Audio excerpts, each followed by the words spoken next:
सांगली जिल्हा मध्यवर्ती सहकारी बँक नोकर भरतीला राज्य शासनाच्या सहकार विभागाने दिलेल्या स्थगितीला उच्च न्यायालयाच्या कोल्हापूर सर्किट बँचमध्ये आव्हान दिलं जाईल अशी माहिती बँक अध्यक्ष मानसिंगराव नाईक यांनी दिली।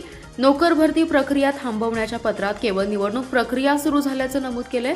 कोणत्या कलमान्वये भरती थांबवण्यात आली याबाबत उल्लेख नसल्याचंही त्यांनी सांगितलंय।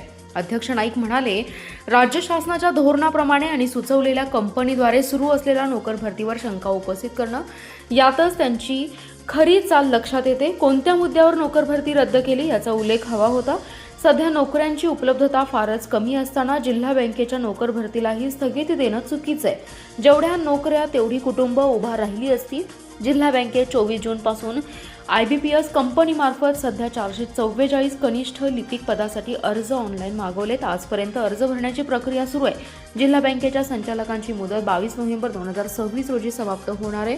तत्पूर्वी 45 दिवस निवडणूक कार्यक्रम जाहीर होतो। त्यापूर्वी 3 महिने संस्थांच्या ठरावाची प्रक्रिया सुरू होते। 1 जुलैपासून सुरू झालेली आहे। भाजपचे आमदार सदाभाऊ खोत आणि आमदार गोपीचंद पडळकर गेल्या 2 वर्षांपासून जिल्हा बँकेचा कारभार आणि नोकर भरतीबाबत आंदोलन करत आहेत। त्यांनी मुख्यमंत्री फडणवीस यांना 4 महिन्यांवर निवडणूक आल्यानंतर भरती प्रक्रिया राबवली जात असल्याबाबत तक्रार केली आहे। त्यावर सहकार आयुक्तांनी नोकर भरतीला स्थगिती दिल्याचं पत्र 2 जुलै रोजी बँकेला दिले।